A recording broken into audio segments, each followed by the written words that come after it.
വിശദമായി വെഞ്ഞാറൻമൂട് കൂട്ടക്കൊലപാതകത്തിൽ കൊല്ലപ്പെട്ട ഫർസാനയുടെ മൃതദേഹം ചിറയൻകീഴ് കാട്ടുപുറയ്ക്കൽ പള്ളിയിൽ ഖബറടക്കി.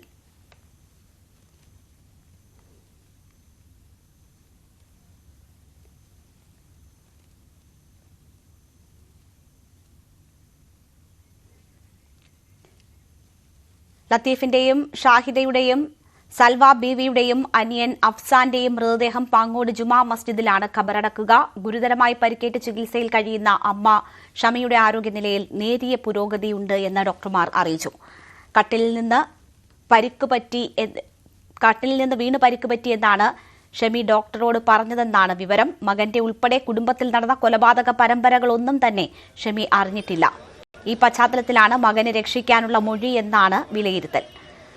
കൂട്ടക്കൊലപാതകം അന്വേഷിക്കാൻ 5 ഡിവൈഎസ്പിമാർ ഉൾപ്പെടുന്ന പ്രത്യേക അന്വേഷണ സംഘവും രൂപീകരിച്ചിട്ടുണ്ട്. വിവരങ്ങളുമായി ഞങ്ങളുടെ പ്രതിനിധികൾ ചേരുകയാണ്. ഷംനയാണ് ആദ്യം ചേരുന്നത്. ഷംന, ഇപ്പോൾ പെൺകുട്ടിയുടെ മൃതദേഹം സംസ്കരിച്ചു എന്ന വിവരം വരുന്നു. ഈ ഇളയ കുട്ടിയുടെ സംസ്കാര ചടങ്ങുകൾ അല്പസമയത്തിനകം നടക്കുമെന്നും വിവരമുണ്ട്. എന്താണ് അവിടെ നിന്നും ഏറ്റവും പുതുതായി കൂട്ടിച്ചേർക്കാൻ കഴിയുന്ന വിവരങ്ങൾ?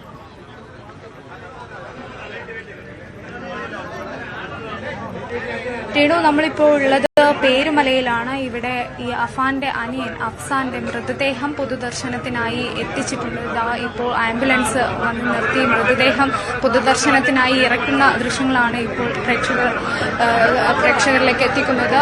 ഇവിടെ ഒരു നാടൊന്നാകെ ജാതിയോ മതമോ രാഷ്ട്രീയമോ ഒന്നുമില്ലാതെ ഒരു 13-കാരന്റെ മൃതദേഹം ഒന്ന് അവസാനമായി കാണാൻ, അവന് വേണ്ടി പ്രാർത്ഥിക്കാൻ ഒരു നാടൊന്നാകെ കാത്തു നിൽക്കുന്ന കാഴ്ചയാണ് ഇവിടെ ഉള്ളത്.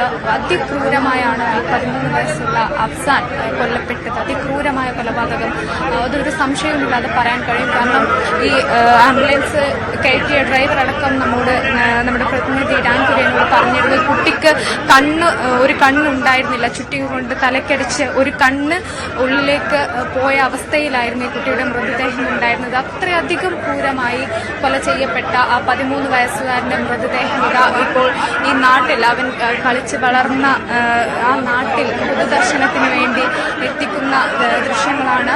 അതിവൈകാരികമാണ്. അതിനപ്പുറം മറ്റൊന്നും നമുക്ക് പറയാനില്ല. കാരണം ഒരു 13 വയസ്സിൽ എപ്പോഴും ഈ ചേട്ടനും അനിയനും ഒന്നിച്ചായിരിക്കും ഭക്ഷണം കഴിക്കാൻ പോവാൻ, പള്ളിയിൽ പോവാൻ, എന്താവശ്യത്തിനും അനിയനെ ചേർത്ത് നിർത്തുന്ന, എപ്പോഴും ഒന്നിച്ച് കൊണ്ടുപോകുന്ന ഒരു ജ്യേഷ്ഠൻ, അയാൾക്ക് എങ്ങനെയാണ് ഇത്രയധികം ക്രൂരമായി ആ കുട്ടിയെ കൊല്ലാൻ സാധിച്ചത് എന്നത് ഇപ്പോഴും ഈ നാട്ടുകാർക്ക് മുന്നിലുള്ള വലിയ ചോദ്യമാണ്. അവരിപ്പോഴും അതിന് ഉത്തരം തേടുകയാണ്. ഒപ്പം തന്നെ ഈ ഉമ്മയെ അടക്കം അതിക്രൂരമായി കൊല്ലാൻ ശ്രമിക്കുന്നു. പക്ഷേ ഉമ്മ ഇപ്പോൾ ഗുരുതരാവസ്ഥയിൽ ആശുപത്രിയിലുണ്ട്. ഒപ്പം വാപ്പയുടെ ഉമ്മയെ, അതായത് പിതാവിന്റെ ഉമ്മ, ഒരു 88 വയസ്സുള്ള സൽമ ബീവിയെ കിലോമീറ്ററുകളോളം യാത്ര ചെയ്ത് അവിടെ പോയി വെട്ടിക്കൊല്ലുന്നു. സ്നേഹിച്ച പെൺകുട്ടിയെ, തന്റെ കൂടെ വിശ്വസിച്ചിറങ്ങി വന്ന പെൺകുട്ടിയെ കൊല്ലുന്നു. പിതാവിന്റെ ജ്യേഷ്ഠന്റെ ഭാര്യയെയും കൊല്ലുന്നു.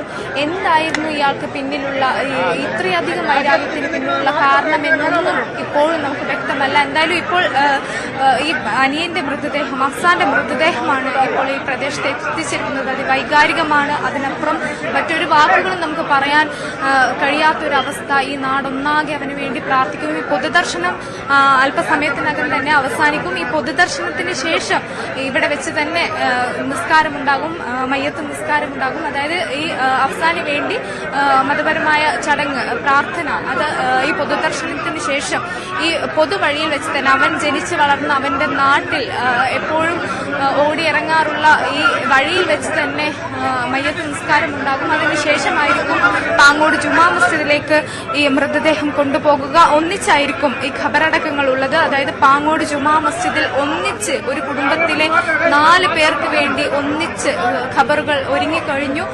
4 ഖബറുകൾ ഒന്നിച്ച് സമീപത്തായി തന്നെ 4 പേർക്കുമുള്ള ഖബറുകൾ ഉണ്ട്. അവിടെ അല്പസമയത്തിനകം തന്നെ ഈ പൊതുദർശനത്തിന് ശേഷം എത്തിക്കും. ഈ ലത്തീഫിന്റെയും ഭാര്യ ഷാഹിദയുടെയും സൽമ ബീവിയുടെയൊക്കെ മൃതദേഹങ്ങൾ പാങ്ങോടും SN പുരത്തുമായി അവരുടെ വീട്ടിൽ തന്നെയാണ് പൊതുദർശനത്തിന് വെക്കുന്നത്.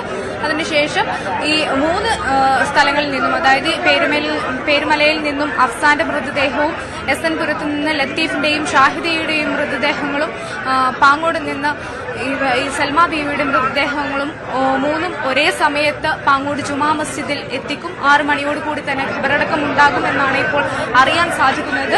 ഇവിടെ ഈ 13 വയസ്സുകാരനെ ഒന്ന് അവസാനമായി കാണാൻ ഈ നാടൊന്നാകെ എത്തി നിൽക്കുന്ന, ഒരു ജാതിയോ മതമോ രാഷ്ട്രീയമോ ഒന്നുമില്ലാതെ അവന്റെ സഹപാഠികളും അവന്റെ അധ്യാപകരും ഈ നാട്ടുകാരും ഒന്നിച്ചെത്തി നിൽക്കുന്ന ഒരു കാഴ്ചയാണ് ഇവിടെയുള്ളത്. അല്പസമയത്തിനകം തന്നെ പൊതുദർശനത്തിന് ശേഷം ഇവിടെ വെച്ച് തന്നെ ആയിരിക്കും മയ്യത്ത് നിസ്കാരം ഉണ്ടാവുക. അതിനുശേഷമായിരിക്കും പാങ്ങോട്ടെ ജുമാ മസ്ജിദിലേക്ക് കൊണ്ടുപോവുക. അതിനുശേഷം എല്ലാ മൃതദേഹങ്ങളും ഒന്നിച്ച് 4 മൃതദേഹങ്ങളും ഒന്നിച്ച് ഖബറടക്കും. ഒപ്പം തന്നെ ഈ ഫർസാനയുടെ സംസ്കാരം പൂർത്തിയായിട്ടുണ്ട്. അത് ചിറയിൻകീഴെ കാട്ടുപുറക്കൽ പള്ളിയിലായിരുന്നു സംസ്കാരം ഉണ്ടായിരുന്നത്. അത് അല്പസമയം മുമ്പാണ് ഫർസാനയുടെ സംസ്കാര ചടങ്ങുകൾ പൂർത്തിയായത്. ഇന്നലെ വൈകിട്ട് 3 മണിയോടുകൂടിയാണ് ഫർസാന ഈ അഫാന്റെ കൂടെ ഇറങ്ങി വരുന്നത്. അതിനുശേഷം ആ കുടുംബത്തിന്റെ ഒരു അവസ്ഥ അതും അത്രയധികം വൈകാരികമാണ്. തങ്ങളുടെ മകൾ ഈ അഫാനുമായുള്ള ബന്ധം അറിയാമായിരുന്നു, ബന്ധത്തിനൊന്നും തങ്ങൾ എതിര് നിന്നിട്ടില്ല. പക്ഷെ എന്തിനീ കുട്ടിയെ ഇറങ്ങിപ്പോയി, വീട്ടുകാരോട് പറയാതെ, അല്ലെങ്കിൽ വീട്ടുകാരോട് ട്യൂഷൻ എന്ന് കള്ളം പറഞ്ഞ് എന്തിനീ കുട്ടി ഇറങ്ങിപ്പോയി എന്ന് അവർക്കറിയില്ല. പിന്നീട് ആ 3 മണിക്ക്, ഇന്നലെ വൈകിട്ട് 3 മണിക്ക് മകൾ ഇറങ്ങി, വീട്ടിൽ നിന്നും ഇറങ്ങി. പിന്നീട് അറിയുന്നത് ആ മകൾ അതിക്രൂരമായി തലക്കടിയേറ്റ് കൊല ചെയ്യപ്പെട്ടു എന്നുള്ള വാർത്തയാണ് ആ കുടുംബത്തിനെ തേടിയെത്തിയത്. അത്രയധികം വിഷമിപ്പിക്കുന്ന, വൈകാരികമായിട്ടുള്ള, തകർന്നു പോകുന്ന ഒരു വാർത്തയാണ് പിന്നീട് ആ കുടുംബം കേട്ടത്. പോസ്റ്റ്മോർട്ടം നടപടികൾക്ക് ശേഷം നേരത്തെ തന്നെ ഫർസാനയുടെ മൃതദേഹം ബന്ധുക്കൾക്ക് വിട്ടു നൽകി. അങ്ങനെ അല്പസമയം മുമ്പാണ് ചിറയിൻകീഴ് കാട്ടുപുറക്കൽ പള്ളിയിൽ വെച്ച് ഫർസാനയുടെ മൃതദേഹം സംസ്കരിച്ചത്. മറ്റ് 4 പേരുടെയും മൃതദേഹങ്ങൾ ഉടൻ തന്നെ ഈ പാങ്ങോട് ജുമാ മസ്ജിദിൽ വെച്ച് സംസ്കരിക്കുന്നതാണ്. എന്തായാലും ഉമ്മ ഇപ്പോഴും ഗുരുതരാവസ്ഥയിൽ ആശുപത്രിയിൽ കഴിയുന്നു എന്നൊരു വാർത്ത കൂടി വരുന്നുണ്ട്. ഇവിടെ നമുക്ക് കാണാം ദൃശ്യങ്ങളിൽ അവസാനമായി ആ 13കാരനെ ഒന്ന് കാണാൻ ഒരു നാടൊന്നാകെ എത്തിയിരിക്കുകയാണ്. പ്രായമായവരും അവന്റെ സഹപാഠികൾ, ചെറിയ കുട്ടികൾ, അധ്യാപകർ, ഈ നാട്ടിലെ ഓരോരുത്തരും, രാഷ്ട്രീയ നേതാക്കളായിക്കോട്ടെ, ആരൊക്കെ ഇവനെ ചിലപ്പോൾ പക്ഷെ മുൻപ് കണ്ടിട്ടില്ലാത്തവർ പോലും അവസാനമായി അവനൊന്ന് കാണാൻ, ഒരു അന്തിമോപചാരം അർപ്പിക്കാൻ ഇവിടെ എത്തിയിട്ടുണ്ട്. വളരെയധികം വൈകാരികമായ ഒരു കാഴ്ച തന്നെയാണ്. ഒന്ന് പ്രാർത്ഥിക്കുക, കാരണം നേരത്തെ നമ്മൾ റിപ്പോർട്ട് ചെയ്തിരുന്നു, അത്രയധികം ക്രൂരമായാണ് ഈ കുട്ടി കൊല ചെയ്യപ്പെടുന്നത്. തലയ്ക്ക് ചുറ്റിക കൊണ്ട് അടിച്ച് ഒരു കണ്ണ് പോകുന്ന അവസ്ഥ, അത്രയധികം എത്രമാത്രം വേദന ആ കുട്ടി സഹിച്ചിട്ടുണ്ടാകും എന്ന് ഒരു അത് നമ്മളെ അത്രയേറെ സങ്കടപ്പെടുത്തുന്ന ഒരു കാര്യമാണ്. ആ കുട്ടിയുടെ മൃതദേഹം അവസാനമായി കാണാൻ ഇപ്പോൾ എത്തിയിരിക്കുകയാണ്. അല്പസമയത്തിനകം തന്നെ നമുക്കറിയാം വലിയ രീതിയിലുള്ള തിരക്ക് ഈ കുട്ടിയെ ഒന്ന് അവസാനമായി കാണാൻ ഇവിടെ എത്തിയിട്ടുണ്ട്. വലിയ രീതിയിലുള്ള തിരക്ക് ഉണ്ട്.